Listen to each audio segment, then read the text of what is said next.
warahmatullahi wabarakatuh. Fatihatul Kitab li Imam Suyuti bi Tafsirul Jalalain. Bismillah, alhamdulillah, hamdan wafiyan li ni'mah mukaifan li mazidah, wassalatu wassalamu ala sayyidina Muhammadin wa alihi wa sahbihi wa junudi. Asyhadu an la ilaha illallah wa asyhadu anna Muhammadan abduhu wa rasuluh. Allahumma shalli wa sallim wa barik ala sayyidina maulana wa habibina wa syafiina Muhammad wa ala alihi wa sahbihi. Amma ba'du, faqad qala Allah ta'ala fi kitabihi al-aziz min asdaqil qailin. A'udzu billahi minasy syaithanir rajim. Dzalikal kitabu la raiba fihi hudal lil muttaqin. Wa qala ta'ala aidan, a'udzu billahi minasy syaithanir rajim, wa nunazzilu minal qur'ani ma huwa syifaa'un wa rahmah lil mu'minina wa la yajidu zalimina illa khasara. Wa qala ta'ala aidan, a'udzu billahi minasy syaithanir rajim, innallaha wa malaikatahu yusholluna 'alan nabi. Ya ayyuhalladzina amanu sallu alaihi wa sallimu taslima. Wa qala Rasulullah sallallahu alaihi wasallam, khairukum man ta'allamal Qur'an wa 'allamah. Shadaqallahul azim wa sadaqa nabiyil karim wa nahnu la dzalika nasyakirin walhamdulillahi rabbil alamin. Alhamdulillah, syukurillah, subhanal khair, subhan nur, subhan surur. Allahumma barik li ummati fi bukuriha. Segala puji milik Allah, bersyukur kepada Allah yang maha ghafur sampai pagi hari ini.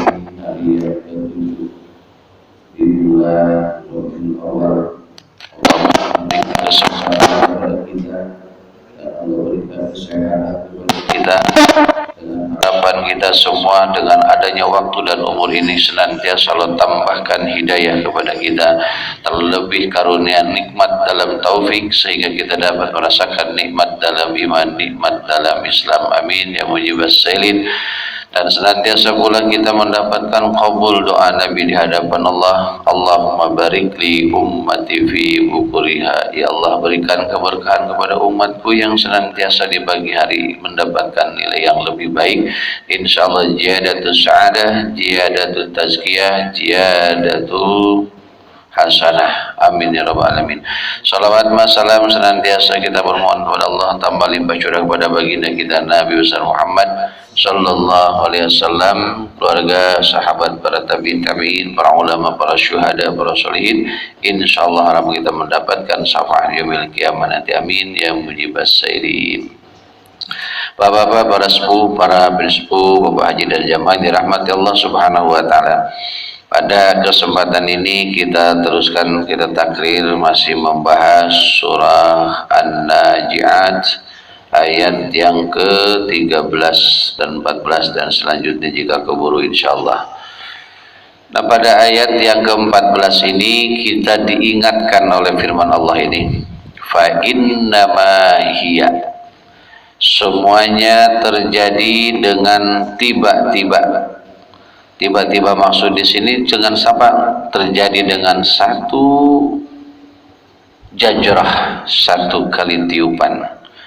Artinya manusia nanti yauma nub'atsu fil kubur, dibangkitkan dari kubur, tiupan sang malaikat yang kedua, semua bangkit dengan serempak dari zaman Nabi Adam sampai zaman Nabi kita Nabi Muhammad sallallahu alaihi wasallam, sampai seluruh makhluk sudah habis ketika nanti dibangkitkan yaumul ba's, hari kebangkitan, yauma nub'atsu fil kubur, tiupan trompet yang kedua, bangun semuanya. Begitu bangun, yang dilihat dan yang diperhatikan manusia saat itu, kita masukin dulu ke ayat yang berikutnya, fa idza hum bis-sahirah, dan tiba-tiba mereka itu hidup kembali, berkumpul di alam syahirah, alam padang yang amat sangat luas, pasir putih yang sejauh sayup-sayup mata memandang, dan saat itu mata kita tidak terpejam, melotot aja tuh. Karena apa? Melihat luasnya padang pasir yang putih, Masahara Sahirah, padang pasir yang sangat luas, sangat putih, dan sangat patah memandang, tidak bisa putus. Artinya mata kita terbelah terus dan tidak terbejam. Saking anehnya dan saking istimewanya. Nah, itu dibangkitkan dari kubur, ya kita maknai dulu sekarang. Sebelum kita memaknai, kita pun diingatkan dalam suatu riwayat bahwa di akhirat kala baginda Nabi kita Muhammad sallallahu alaihi wasallam, setelah manusia diproses di alam mizan dan di alam hisab, ditimbang dan dihitung pertimbangan ke segala amal baik dan amal buruknya, maka manusia diselesaikanlah surga dan neraka. Di situ begitu selesai surga dan neraka, karena makhluk yang pertama kali Allahu Akbar, yang pertama kali dibangkitkan oleh Allah adalah Nabi kita Muhammad SAW, yang paling pertama bangkit dari alam kehidupan, alam barzah itu. Padahal Rasulullah kan nggak mati. Para nabi, para rasul, para wali, para aulia, orang-orang yang soleh pada nggak wafat dalam kuburnya. La mautili qabrihi, nggak wafat dalam kuburnya. Maka ketika kita masuk ke Madinah, Rasulullah bukan assalamualaikum ya ahlul kubur, tapi assalamualaikum ya Rasulullah. Itu karena alaika itu dhamir muhatab, artinya yang sering kita bahas, yang mengucap dan diucapkan berhadapan. Ada 5 permohonan kepada Allah ketika sudah ditentukan manusia masuk surga dan neraka. Rasulullah langsung sujud. Begitu sujud yang sangat lama, Allah bertanya kepada baginda, wahai Muhammad, kenapa kamu sujud begitu lama? Ya Allah, jika ada umatku yang masih dalam neraka dan dia punya nilai iman dalam hati, sekalipun dia banyak buat maksiat dan dosa, tapi tidak pernah menduakan Engkau, sekalipun imannya cuma sebesar biji kurma, ya Allah, keluarkan dia daripada neraka. Tuh. Baik wahai Muhammad, karena Engkau adalah Mustafa, makhluk pilihan Allah. Selesai diangkat manusia dari neraka, dipindahkan ke surga. Rasulullah tidak cukup di situ, beliau bersujud lagi mohon kepada Allah dengan sujud yang cukup lama. Ya Allah, jika ada umatku yang masih dalam neraka, yang tertanam dalam hatinya dia punya keimanan sebesar biji jagung, jangan Kau biarkan di neraka, angkatlah mereka dan pindahkan ke surga karena sebagai umatku. Allah masih memberikan kesempatan. Baik Muhammad, aku angkat umatmu yang masih dalam neraka, angkat ratusan jutaan, puluhan juta. Beliau tidak cukup di situ, sujud lagi kepada Allah, mohon lagi kepada Allah. Ya Allah, jika ada umatku yang masih tersimpan dalam neraka karena perbuatan dosa dan maksiatnya dia, tidak punya amal soleh apalagi perbuatan-perbuatan yang lain, tapi dia punya iman walaupun sebesar biji zarrah, keluarkanlah dia ya Allah dari neraka, pindahkan ke surga. Pindah, diangkat, pindah ke surga. Subhanallah, Masya Allah. Setelah diangkat kelompok yang ketiga yang punya iman sebesar biji zarrah, Rasulullah tetap bersujud kembali, sujud lagi kepada Allah cukup lama.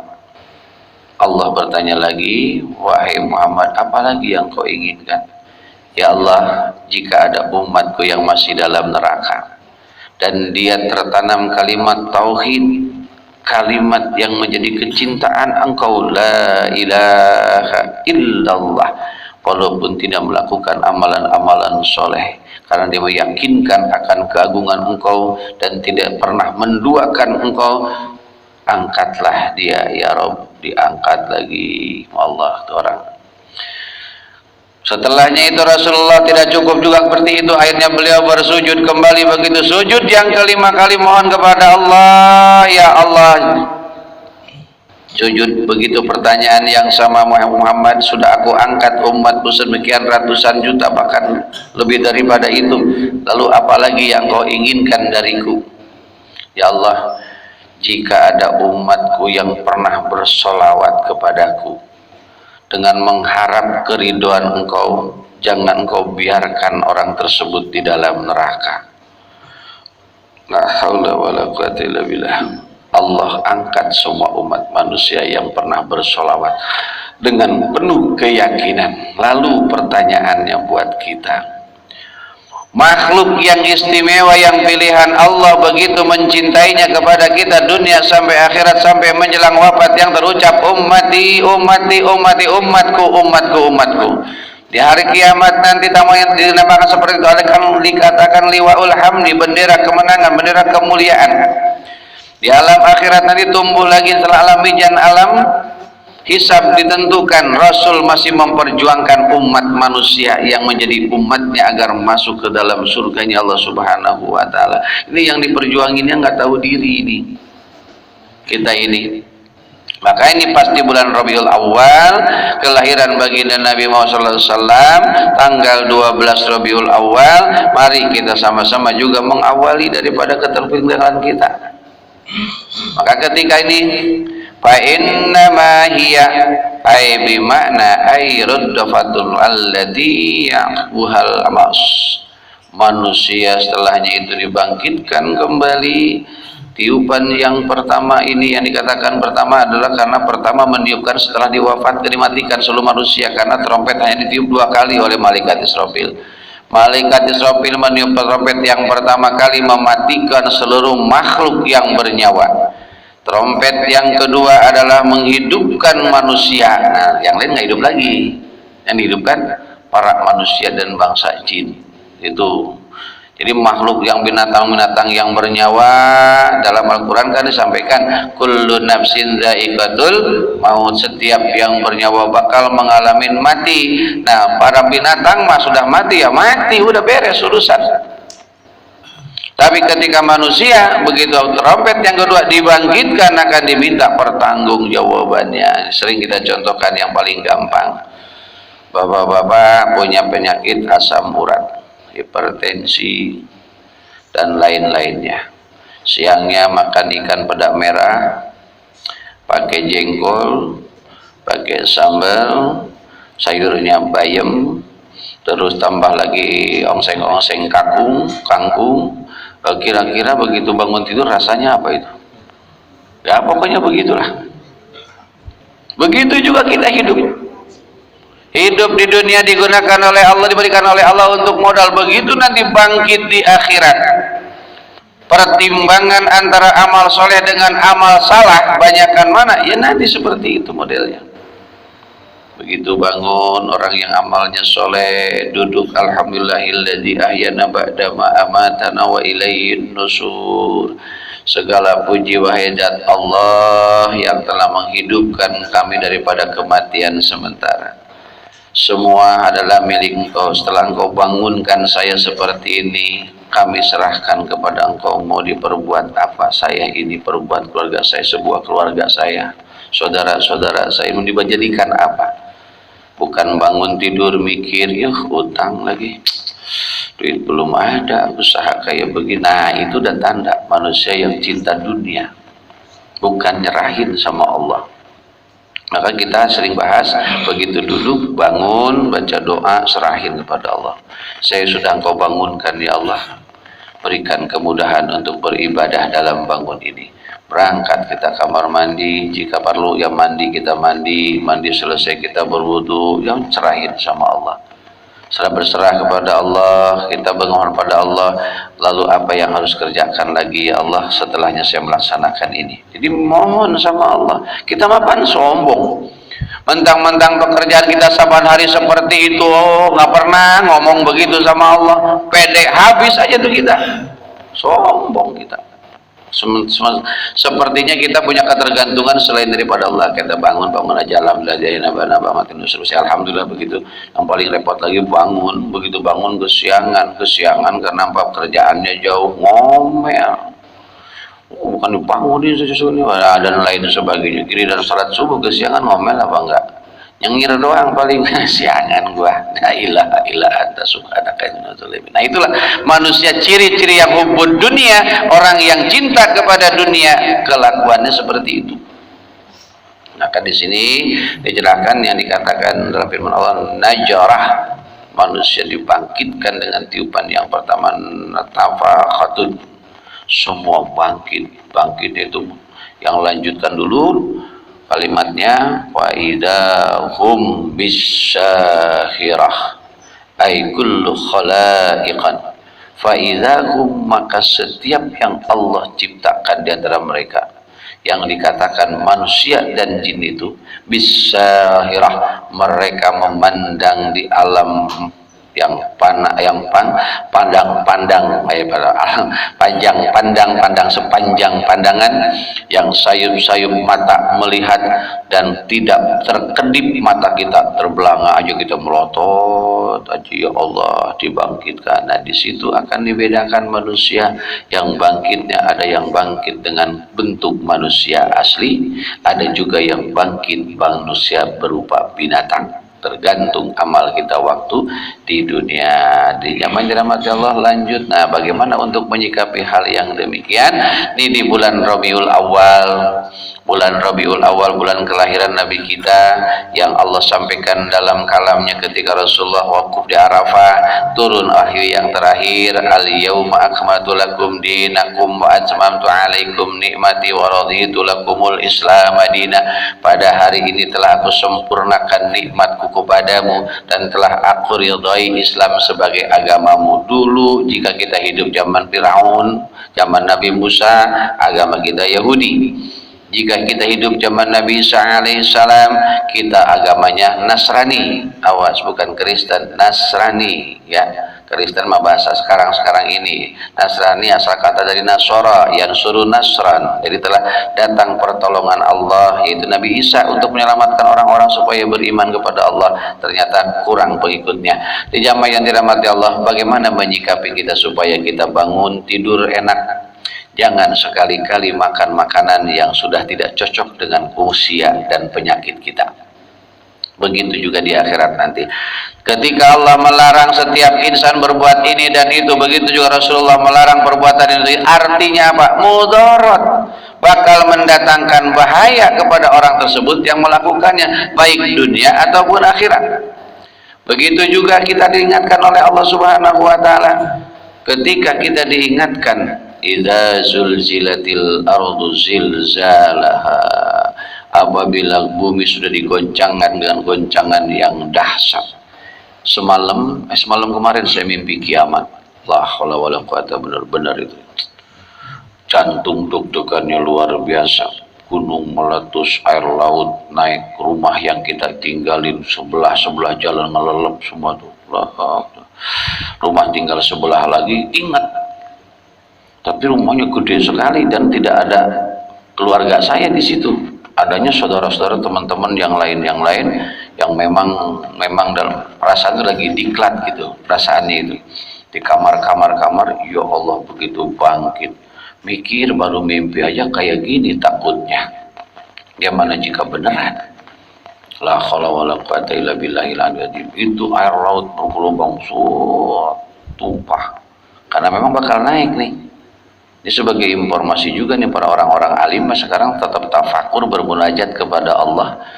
Bagaimana untuk kehidupan berbangsa dan bernegara sekarang ini, mereka bukan mendahului, tapi mereka memang orang soleh, dekat sama Allah, dikasih informasi sama Allah. Di bangsa 2 tahun ini, bangsa Indonesia mah harus siap-siap aja. 2021 ini bangsa masa krisis dalam segala hal. Tapi setelahnya itu, insya Allah, jika sekarang yang masih punya iman, yang masih punya keinginan dekat dengan Allah dan Rasulnya, terus dia berjuang, insya Allah akan lebih cepat Allah turunkan pengganti yang lebih amanah. Tapi orang-orang yang sekarang hanya sekedar ngeluh dengan kehidupan, susah ini dan itu, tidak berusaha untuk lebih dekat kepada Allah, fantadiri syah, tunggu kehancuran. Jadi tahun ini menurut firasatnya para alimil ulama, orang-orang yang soleh, orang-orang yang jarang nampak di depan mata, banyak korban di tahun ini. Emang seperti itu perjalanan hidupnya. Tapi wasilahnya karena ketidakamanan manusia yang menjadi pemimpin, yang khianat kepada agama Allah dan Rasulnya, yang tidak tanggung jawab atas dasar nilai-nilai pertanggungjawaban kepada warga dan masyarakatnya. Itulah akibatnya. Sampai kiamat pun selama hidup ini dalam dasar perundang-undangan manusia tidak menggunakan dasar aturan Allah, tidak akan pernah ketemu kehidupan, kenyamanan dan ketentraman. Kemarin saya cerita sedikit ini, tidak sedikit, di wilayah Tangerang Selatan ini banyak pesantren.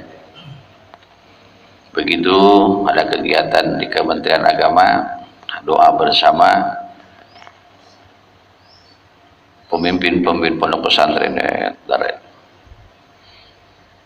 luar biasa, performanya luar biasa, tapi masih bangga dengan bantuan-bantuan dari pemerintah. Repot, karena yang namanya pajak itu muksi itu mutlak haramnya. Kenapa? Karena peraturan manusia, bukan peraturan Allah. Ya, saya kewajiban bayar pajak 15% dari penghasilan saya masuk otak. Agama ngajarkan cuma berapa persen? 2,5%. Kan pemaksaan. Hanya ketika bapak-bapak bayar pajak motor, bayar pajak mobil, bayar pajak PBB, ini jangan niat bayar pajak, saya niat membantu kehidupan bangsa dan negara. Rubah niat kita. Karena ketika kita ikut serta melaksanakan hal demikian, man ana ila fi maksiatin kana syarikalahu. Siapa yang tolong-menolong dalam perbuatan maksiat, perbuatan jahat, keluar dari aturan Allah dan Rasulnya, syarikalahu, bangsanya kita di situ. Ayo kita rubah. Makanya kemarin Indonesia bayar pajak mobil aja, tunda-tunda dulu, dibayar enggak, bayar enggak.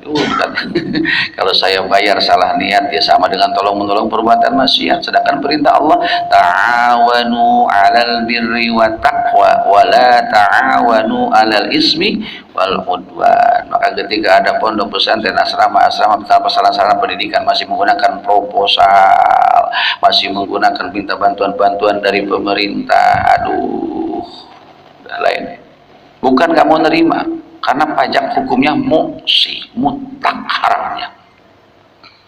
Makanya orang yang tadinya bilang haram seperti itu, lalu dia punya kedudukan, haram jadi hilang, jadi halal. Kenapa? Gede dapatnya pajak berapa persen. Kayaknya minta doa dari bapak-bapak, jangan tergiur saya. Sabtu yang lalu saya ketemu orang-orang yang memang penting, ulang sama dia, saya ditawarin, ente gini, bukannya nyombongin diri, saya manusia, pasti kalau diiming-iming juga ngeri juga. Saya aja kayak begini, apa yang ilmu agamanya lebih hebat aja masih goyang, apalagi macam Syarif yang gobloknya ketulungan. Ya Allah, ya Rabb, mau di mana ente? Masih betah di Tangsel, mau pindah ke DKI, kemana gitu kan gitu. Insyaallah saya rekomendasikan, bla bla bla bla bla. Ya Allah, ya Rabb. Saya bilang sama yang satunya itu, teman saudaranya itu, adiknya dia, karena punya kewenangan juga. Saya itu mikir bagaimana Pak, sahabat-sahabat saya yang setia sama saya, nemenin saya belajar agama di majelis-majelis ilmu, baik itu bapak ataupun ibu atau anak-anak yang nemenin saya belajar, jam segini saya belajar. Yang saya pikirin saya itu doang. Kata, hebat ya, mendingan begitu aja, jangan ikutin saya dah, terlanjur saya mah begitu, berarti masih hebat otaknya itu. Nah sekarang ini Bapak jamaah rahmati Allah Ta'ala, ketika nanti ditanya oleh Allah, yang sekarang kita nikmati rumah kita, kendaraan kita, pakaian kita, makan minum kita, ditanya min aina iktasabahu wa fima anfaqahu, dari mana kamu dapat dan di mana digunakan untuk apa? Apa jawabannya kita? Kalau ini mah gampang, min aina, dari mana? Musola, siapa jamaah nggak tahu siapa yang beri itu.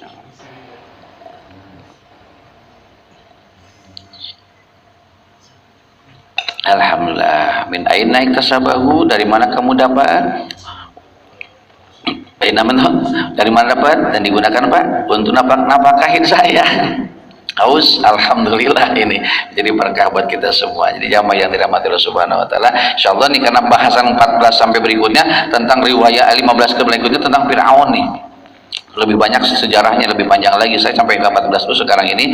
Faidahum bisyahira, dibangkit karena tidis gurun Sahara yang pasir, padang pasir yang luasnya saya serata-rata sesayup-sayup patah memandang. Dari zaman Nabi Adam dikumpulkan sampai zaman Nabi kita Muhammad SAW, kita bayangin umat Nabi Adam kan tinggi-tinggi, gede-gede. Umat Nabi Nuh, umat Nabi Hud aja paling pendek 40 meter, lebarnya 3,5 meter. Umat Nabi Hud itu paling pendek 40 meter, paling pendek itu. Orang kata pintu rumahnya, pernah saya ceritakan kan, pintu rumahnya dari batu kan dibikinnya. Kalau mau digotong pintu sebelah itu digotong sama umat Nabi Muhammad 500 orang yang gotong itu. 1 tahun pintu, saking gedenya umat-umat Nabi Hud. Nabi Hud cuma 3 orang yang ikut, puluhan tahun berdakwah, apalagi macam Syarif punya kekuatan apa. Nah begitu bapak tertarik, termotivasi, tertanam tambah keyakinan dengan ayat-ayat Allah dan sabda-sabda Rasulullah, yang hebat itu bukan Syarif. Dengar sana dengar sini, makin yakin saya dengan ayat Allah. Maka orang yang cinta kepada baginda Nabi itu bukan semata-mata merayakan pas tanggal kelahirannya, lain.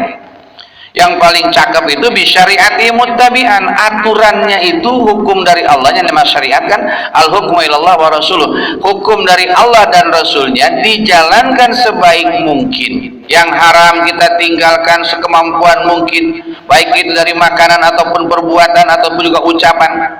Yang halal kita laksanakan sedemikian rupa, baik itu dari ucapan, perbuatan, makanan, segala kehidupan kita. Nah di situ kan bakal pertanggungjawaban, kita bakal tanya juga. Maka ingat kembali nih kita nih, an umrihi fima afnah, punya umur dipakai apa nih? Kita jujur Pak, jujur. Kalau soal dijawab, tapi kita pikirkan bareng-bareng, termasuk saya nih Al-Fakir khususnya.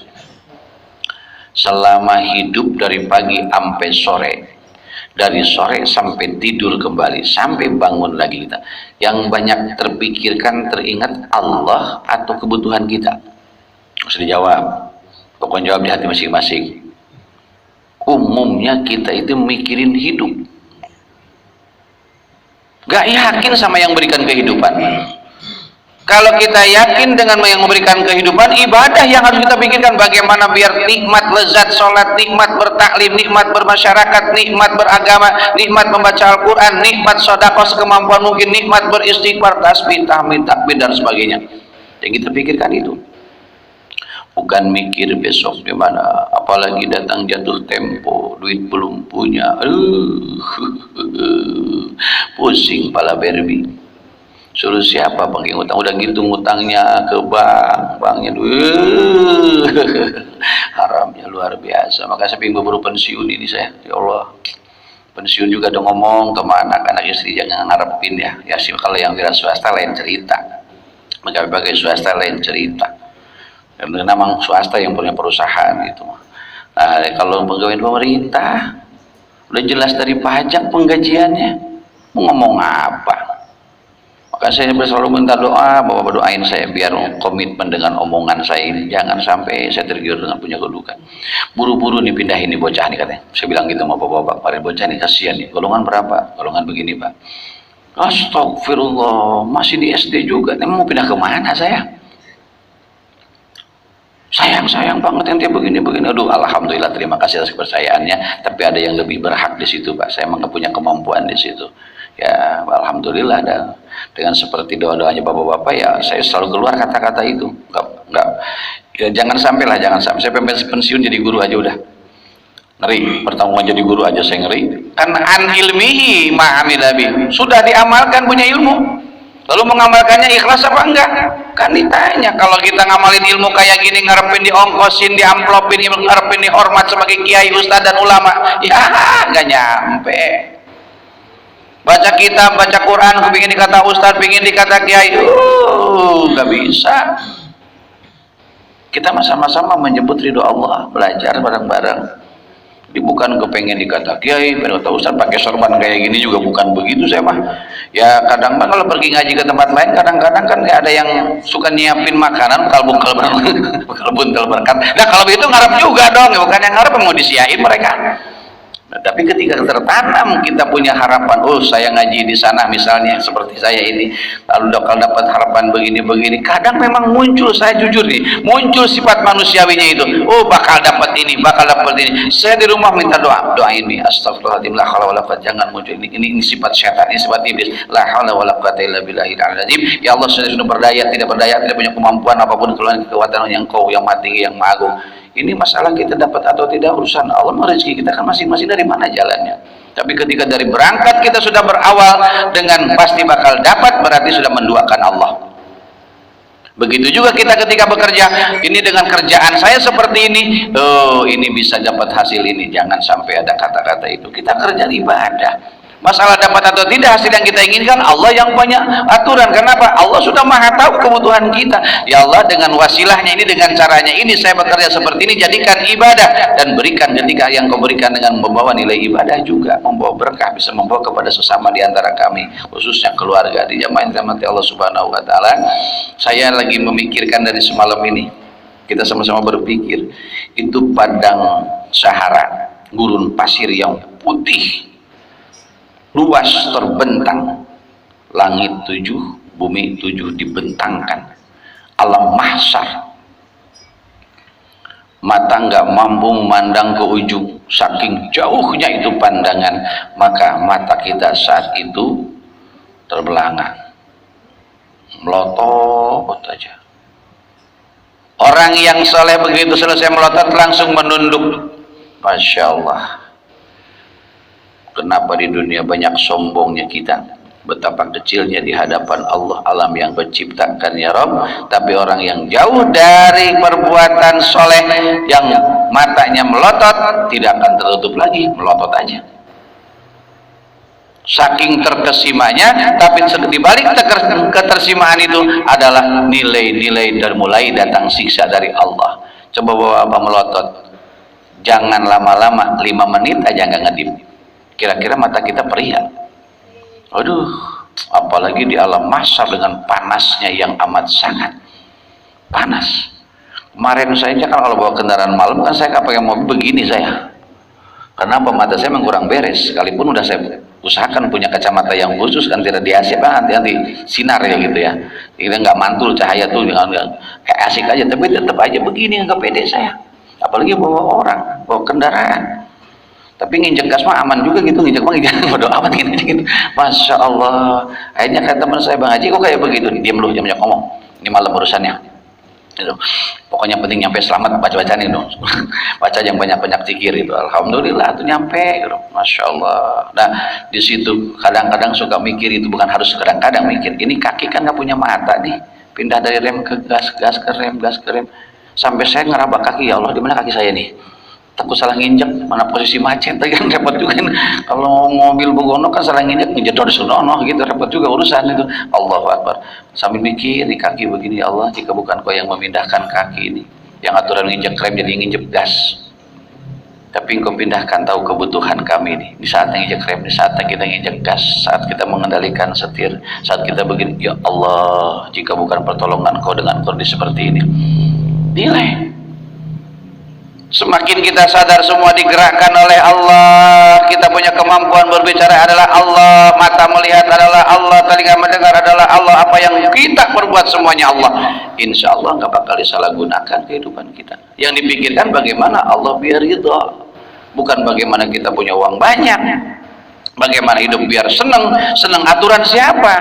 Senang ukuran siapa? Bahagia aturan siapa? Yang kita pikirkan ini bahagia aturan Allah, karena bahagia aturan Allah bakal kekal. Kalau bahagia ukuran manusia dengan banyak uang, makanya kemarin saya ada tulisan selamat dan sukses. Orang yang sukses harus punya sifat bla bla. Ukuran sukses apa sih? Mobil mewah, rumah megah, harta berlimpah begitu? Kedudukan tinggi? Kalau kita berpikir dan menilai seperti itu, hubbud dunia, nilainya orang yang cinta kepada dunia. Ukuran sukses itu adalah orang yang paling sukses di hadapan Allah dan Rasulnya. Sekalipun Al-Fakir belum bisa menghindarkan hal yang demikian 100%, tapi kita berusaha sama-sama. As-suktu minaz dzunubi wal maksiat. Orang yang sukses di hadapan Allah, hidupnya terhenti dari perbuatan dosa dan maksiat. Tuh, yang sukses tuh kayak begitu. Kita makan pada umumnya manusia banyak memandang itu orang yang sukses, mobilnya megah, mobilnya mahal, rumahnya mewah, hartanya berlimpah, punya kedudukan yang wah dan lain sebagainya. Usahanya dia di mana-mana, cabang-cabangnya di mana-mana, karyawannya ribuan orang. Oh, sukses dia. Majlis taklim nggak pernah, sholat berjamaah nggak pernah, sodakohnya dia rajin, mantap, pantas, duitnya banyak. Tapi untuk apa sodakohnya? Nah, tanya lagi, bakal ditanya juga nanti. Begitu dia memperlakukan karyawannya, membiarkan dia tidak sholat, tidak dan sebagainya, semua dosa tuh. Karena dia dapat duitnya apa? Karyawannya juga nggak sholat. Ada bimbingannya banyak itu. Dianya merajinnya sholat, kadang juga ada yang kayak gitu rajin sholat, tapi sama anak buahnya, mitra kerjanya dia boro-boro ngingetin. Sering saya ngingetin, lain cerita urusan dia itu mah. Tapi setelah mencontohkan dan mengingatkan, sejauh mana kita pun pertanggungjawaban di akhirat nanti berat. Zaman di rumah Allah Subhanahu wa taala supaya kita bangkit nanti dari alam kubur yauma nub'as, bangkit dari kubur lebih nyaman, lebih indah, karena bakal dirubah wajah-wajah yang kayak gini nggak ada lagi nanti. Kan ini mah wajah-wajah buat dosa dan maksiat, apalagi ini nih, banyak banget dosa maksiat itu. Dirubah Allah, dirubah dengan amalnya yang bagaimana. Masya Allah, ketika kita memikirkan hal yang demikian, boro-boro kita bagaimana minta nanti pertanggungjawaban kepada Allah, dari Allah akan anak dan istri kita, bagaimana cara mendidik dan berikan makan kepada mereka. Ya Allah, kita mikirin diri sendiri aja udah lagi bingung, pertanggungjawaban di hadapan Allah. Jadi ini kalimat saya nggak banyak-banyak pada pagi hari ini mah, penting kita berpikir yang dikatakan syahirah, padang pasir putih nanti akan terjadi, kita pandang, dan di situ semua manusia memandang, hanya manusia yang akan tertunduk malu dengan dasar iman hidupnya, berpikir akan keagungan Allah. Dia setelah memandang yang indahnya, karena indah bagi orang yang beriman mah, tapi bagi orang yang jauh dari Allah, awal daripada datang sikap sifat yang sangat menakutkan, hawa panas dan lain-lainnya dalamnya, maka Al-Baqir mengajak, ayo sama-sama kita saling mengingatkan. Sekarang maknai dulu sedikit, bisyairah biwajhil ardi ahya'u ba'dama kanu bibatniha amwatan. Maknanya syahirah, gurun pasir yang putih, adalah biwajhil ardi, wajah bumi, ahya'un ba'dama, dan Allah hidupkan kembali setelah bumi itu hancur mati semua. Maka bukti bagi orang yang beriman itu ditunjukkan, dan orang yang tidak beriman, bibatniha amwatan, dan dia seperti ada dalam perutnya apa yang seperti dikeluarkan dari perut sampai kematian. Artinya amwatan, bumi yang tadinya sudah pada keluar isinya, yang tadi fa akhrajatil ardu asqalaha, sudah hilang perut bumi, lautan, langit sudah turun semua jadi hamparan, yang gurun pasir tadi yang dikatakan Sahara. Bahkan dalam satu riwayat itu padang mahsyar, dari berkumpul manusia di situ, biwajhil ardi, memandang wajah bumi itu seperti ini, ternyata bumi yang sebenarnya. Di sekarang bumi yang kita pijak bukan bumi sebenarnya, hanya alam. Begitupun langit yang kita lihat bukan langit yang sebenarnya yang kita lihat sekarang, tutupan awan. Karena pernah itu iblis setan laknatullah setelah diizinkan oleh Allah untuk menggoda umat manusia, menurut satu riwayat wallahu a'lam, maka dalam Al-Quran ada surah Ad-Dukhan, asap itu iblis membakar bakaran tabunan yang sangat luar biasa besarnya tabunannya itu, sehingga asapnya menutupi langit yang sebenarnya. Jika manusia bisa melihat langit yang sebenarnya, nggak bakal ada satupun manusia yang berbuat dosa. Karena dari alam yang bernama langit, makhluk Allah yang bernama langit, wajahnya aja udah menakutkan. Coba bapak-bapak lihat nih, di bola bumi ya, zaman dulu makan di televisi ketika mau berita, geng buter tuh, kita nih nggak ngalamin macam kayak gini, nggak ngalamin kali. Sebelum kita berita jam 9 malam itu kan ada tuh bulat itu, kita juga ngeri banget lihat tampangnya. Apalagi atmosfer kita udah bolong-bolong sekarang ini, udah tembus matahari, makanya panas lebih tinggi sekarang ya. Nanti udah terbakar semua, atmosfer habis, tembus tuh cahaya matahari langsung ke bumi tanpa lapisan, terbakar dunia ini. Makanya sekarang pohon banyak yang terbakar. Karena minta jamahnya di Subhanahu wa ta'ala. Yuk kita juga bakar di diri kita, bakar dosa kita, bakar kemaksiatan kita dengan istighfar, dengan mohon ampun kepada Allah, bakar segala perbuatan salah kita, mohon ampun kepada Allah, taati aturan Allah, usahakan selalu. Saya nitip dan ajak diri saya, Sin Al-Baqir, kita semua sama-sama saling mengajak, cirikan, tandai orang yang membakar segala perbuatan maksiat dan dosanya, as-salatul qatiha, salat tepat waktu, targhibul majalisil ilmi, senangi datang tempat ilmu, Dan yang ketiganya adalah targhibul qiraatul Quran, senangin itu baca Quran. Apalagi ditambah lagi targhibul qiyamul lail walau rakaatin, senangin salat malam walaupun cuma 2 rakaat. Berarti 4 nih wasiat saya untuk kita mengharap kepada Allah. Ciri-ciri kita supaya bangun bisa menjadi normal, pakaian kita tertutup dengan iman, karena al imanu uryanun, ilman kita itu adalah telanjang. Libasun takwa, pakaiannya si iman itu takwa. Wajanil haya, perhiasannya si takwa itu adalah perhiasan si iman itu adalah malu. Wasamratul ilmu, buahnya si iman itu adalah ilmu. Mahwal ilmu, al ilmu nurun bil qalbi yuribul haqqo bil batil. Yang namanya ilmu adalah cahaya dalam hati yang mampu membedakan mana hak dan mana batil. Sekalipun gelarnya kiai, gelar profesor, doktor, bla bla bla bla bla, belakangnya sampai susah nyimpen gelar, tapi tidak menggunakan aturan Allah dan Rasulnya, jahil bin goblok itu namanya. Saya selalu minta doa. Kenapa saya katakan? Karena memang Islam itu sampaikan dalam sabda Rasulullah, al-haqqu murran, yang hak itu memang pahit. Qulil haq walau kana murran, sampaikan yang hak itu walaupun pahit. Resikonya ya coba tuh sekarang orang yang mengkritik akan kebaikan diborgol, tapi orang yang koruptor tawa-tawa. Aneh kan? Karena kebagian kali ya. Jangan suruh nama orang dosa. Suruh kita mah prasangka baik aja, cuma ini perkiraan saya aja gitu. Jangan ikut-ikut saya kayak gitu mana. Jadi Bapak jamaah yang dimuliakan Allah, di dunia udah jelas. Nah, maka ini saya mau masuk, tapi masih banyak waktu ini. Nah, saya mau masuk cerita sedikit tentang orang kaya yang dekat dengan para pejabat-pejabat yang punya hukum. Dia punya hukum yang sangat aneh. Singkat cerita, ada orang miskin yang lewat orang kaya, rumah orang kaya. Pas di depan rumah orang kaya itu dia sedang bakar sate. Orang miskin ini terhenti. Masya Allah, betapa nikmatnya ini sate. Saya mencium baunya pun sudah kayak begini. Si kaya itu keluar. Lagi ngapain lo? Nggak ngapa-ngapa. Lu kalau lagi menikmati baunya sate? Enggak. Emang kenapa? Kata si miskin tadi itu. Ini bau sate itu punya gua, lu nggak berhak mencium bau sate. Kata si miskin, salah siapa nih bau ciumin ke saya? Allah yang punya penciuman itu, jadi saya mencium. Nah, karena kamu mengambil bau sate saya mau ajukan ke hukum. Lah orang miskin, karena orang kaya yang ngomong kayak gitu dilapor, masuk perkara. Begitu masuk perkara dituntut 100 dinar.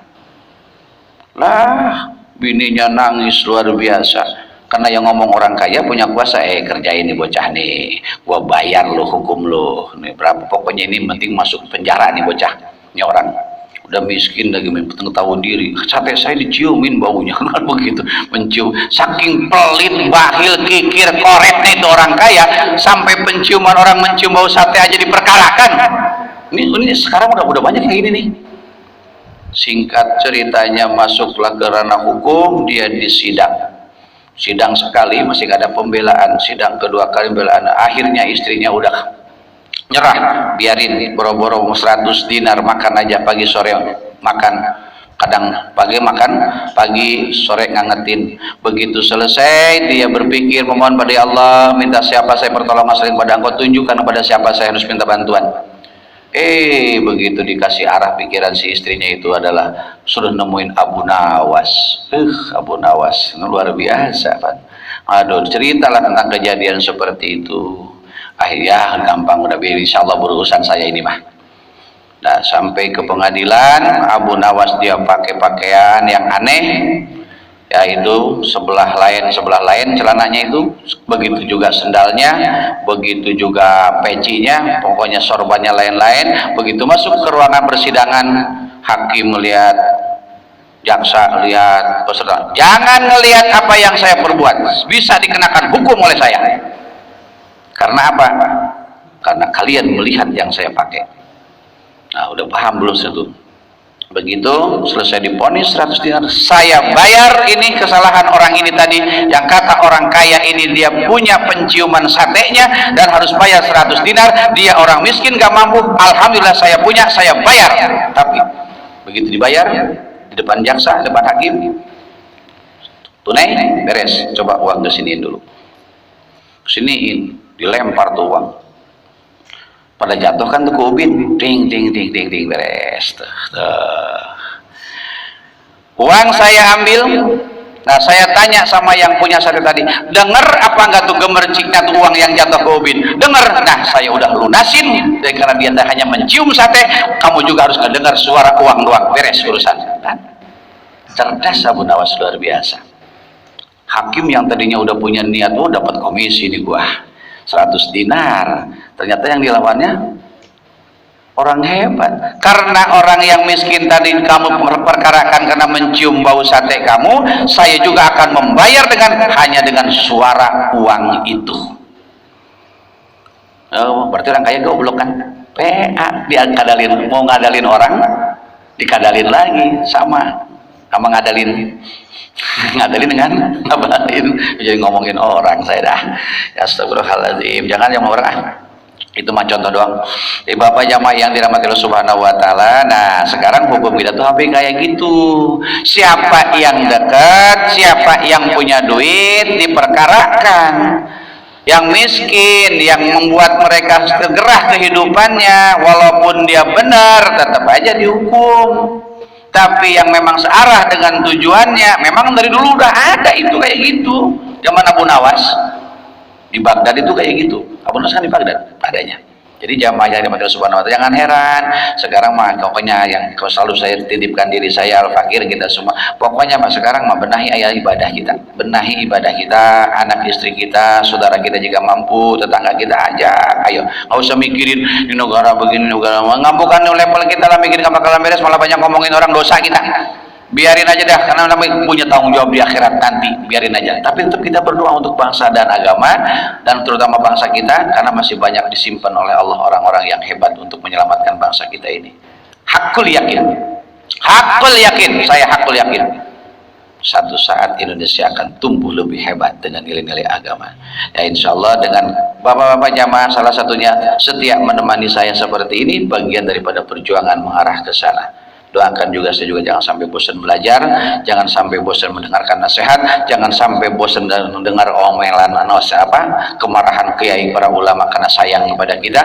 Jadi dengan adanya kita ngumpul seperti ini, harapan kita, agama kita, bangsa kita, khususnya Indonesia yang tercinta, umumnya muslimin muslimat minal masyriq ilal maghrib, senantiasa dalam rahmat dan lindungan Allah Subhanahu wa taala. Amin ya rabbal alamin. Harapan pula juga kita nanti ketika dibangkitkan di alam mahsyar, kita Allah bangkitkan dengan bentuk yang seindah-indahnya, bentuk dalam iman, bentuk dalam Islam, bentuk dalam ihsan, bentuk dalam ketakwaan kepada Allah Subhanahu wa taala. Amin ya rabbal alamin. Begitu juga keluarga kita, saudara kita, hadirin karib kerabat kita, khususnya bangsa kita dan para pemimpin kita, Allah sadarkan semua dari yang paling bawah, RT, RW, lurah, camat, wali kota. Nah, sekarang lagi ramai calon wali kota, ya pada istikharah aja dah, sama gitu aja ingin berintahnya, pada istikharah bagaimana siapa yang harus kita pilih, karena satu suara kita minta pertanggungjawaban di hadapan Allah Subhanahu wa taala. Harapan kita dengan umur yang tersisa, Allah jadikan umur yang sehat, afiah, kokoh, kuat dalam akidah. Insyaallah ketika hidup rumah tangga kita dalam hidup rumah tangga yang sakinah mawaddah warahmah, keturunan yang soleh dan soleha, rizki mudah berkah untuk ibadah dan dakwah, berlimpah ruah insyaallah jika wafat kita semua husnul khatimah. Wallahu a'lam bissawab. Kullu jami'an astaghfirullahalazim, astaghfirullahalazim, astaghfirullahalazim wa atubu ilaih min jami'il ma'asi wa dhunub. La hawla wa la quwwata illa billahil aliyyil azim.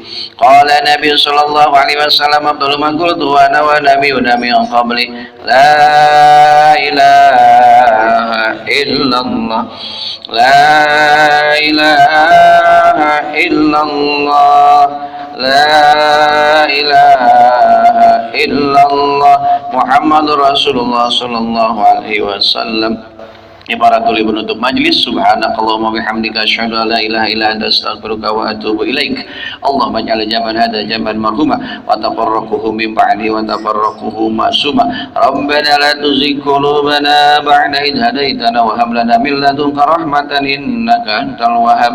Rabbana atina fid dunya hasanatan wa fil akhirati hasanatan wa qina adzabannar wa adkhilna jannata ma'al abrar ya aziz ya ghaffar ya rabbal alamin. Rabbana taqabbal منا إنك أنت السميع العليم وتب علينا إنك أنت التواب الرحيم وصلى الله على سيدنا محمد وعلى آله وصحبه أجمعين بذلك سبحان ربك رب العزة عما يصفون وسلام على المرسلين والحمد لله رب العالمين يا مجيب السائلين الفاتحة أعوذ بالله من الشيطان الرجيم بسم الله الرحمن الرحيم الحمد لله رب العالمين الرحمن الرحيم مالك يوم الدين إياك نعبد وإياك نستعين اهدنا الصراط المستقيم صراط الذين أنعمت عليهم غير المغضوب عليهم ولا الضالين آمين رب اغفر لنا ولوالدينا آمين أوصيكم ونفسي بتقوى الله.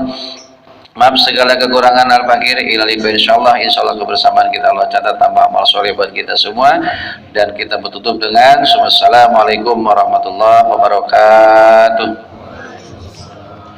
Ya Rabbi bil Mustafa balligh maqasidana waghfir lana ma madha ya wasi'al karami la ilaha illallah huwal malikul haqqul mubin Muhammadur Rasulullah sadiqul wa'dil amin la ilaha illallah la ilaha illallah la ilaha illallah Muhammadur Rasulullah ilahi lastul firadausi ahla wala aqwa ala naril jahimi fahabali taubatan waghfir ذنوبي فإنك غافر الذنب العظيم ذنوبي مثل أعداد الرمال فهب لي توبة يا ذا الجلال وعمري ناقص في كل يوم وذنبي زائد كيف احتمالي إلهي عبدك العاصي أتاك مقرا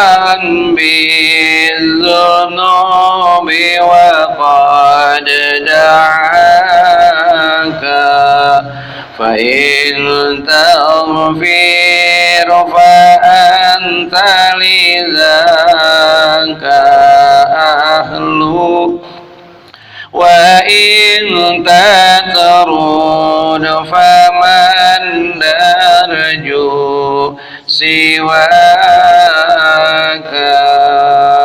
نسألك يا الله. Alhamdulillah yang hari ini masih ada kegiatan di luar rumah, Allah tambahkan mudah dan berkah menjadi ibadah dan membawa hasil, membawa keluarga yang sakinah mawaddah warahmah. Begitupun yang di rumah, insya Allah kita senantiasa sama-sama melangkah bersama dalam akidah. Amin ya rabbal alamin.